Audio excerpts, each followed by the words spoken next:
Now, the UN Security Council is discussing imposing sanctions on 2 additional South Sudanese for continuing to fuel conflict. The council called for an immediate end to fighting. In a statement after a closed-door meeting that took place last night, they've again threatened sanctions if the government and opposition don't fully implement the peace agreement that they just recently signed. Now, under this peace agreement signed by both Salva Kiir and rebel leader Riek Machar, a ceasefire was due to come into effect last weekend, but fighting has continued in the Upper Nile state.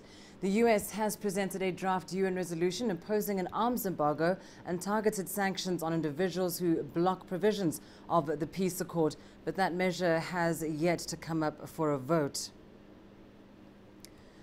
Well, for more on this, we're now joined by Ambassador John Andruga Duku, Special Envoy for Peace in South Sudan. Ambassador, thank you for joining us today. Now, from the report from the Security Council, it appears that the international community may still be skeptical on the implementation of the peace deal signed by both sides in this conflict. In your opinion, is the skepticism warranted? First of all, thank you very much for CCTV for giving us this opportunity. We want to say that the people of South Sudan want peace now. They don't want it tomorrow, they want it now.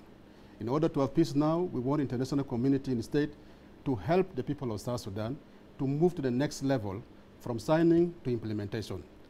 As you rightly put it, both parties, the government declares ceasefire, permanent ceasefire, the opposition declares permanent ceasefire. But the problem is not declaration, the problem is the monitoring and the verification mechanism.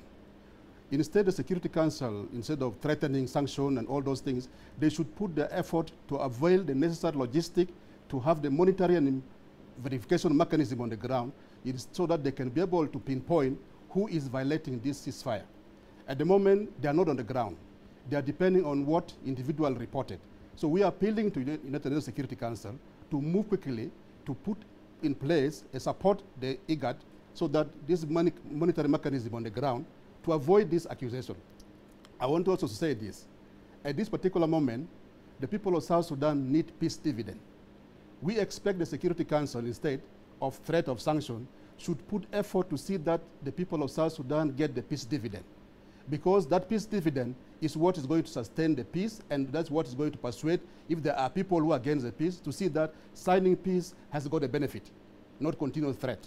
So in this regard, we are appealing to the member state of the Security Council, especially the P5, to change the tone, because the language coming is still the same language of threat, which is like before they signed the peace agreement. Threats cannot solve the problem, but peace dividend and engaging the two parties to move forward is the way forward in our view, and we hope that the international community will go in that direction. Well, Ambassador, it's obviously very clear that you're not in support of this idea of sanctions being threatened or perhaps even an arms embargo being put into place in South Sudan. In your opinion, though, what impact might such action like sanctions or an arms embargo have on peace efforts in South Sudan? Sanction and arms embargo only kill the peace. It does not help the peace.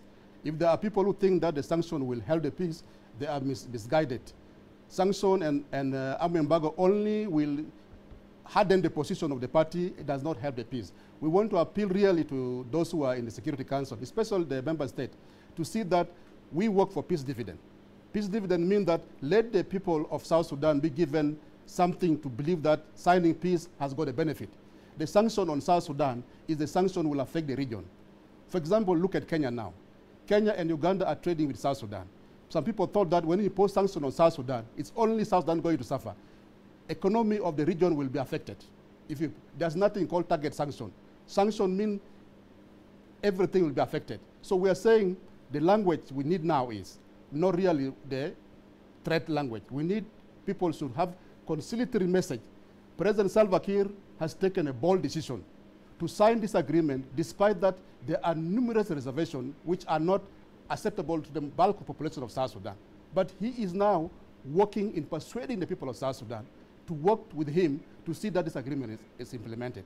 And this threat of sanction, this threat of arms embargo is not helping his effort to persuade the people of South Sudan to support the peace process. So we are saying to the world and to the region that please give people of South Sudan a chance to work to see that this peace is implemented. Let me say this. At the moment, there are supposed to be 2 teams from the government and from the rebel in Addis Ababa to start the workshop for the ceasefire. IGAD postponed this indefinitely. The question is, we are told that the time frame which was agreed cannot be changed. Now, why did IGAD postpone this important workshop, which will help us to prepare the party in the monitoring and implementing the ceasefire? This is where we need to ask Security Council to focus its attention. If it is a matter of resources, if it's a matter of logistics, let the Security Council have obligation to avail these resources so that the implementation move on with speed. Yes. Ambassador, thank you so much for taking the time to speak to us here on CCTV. There's Ambassador John Andruga Duku joining us here in Nairobi.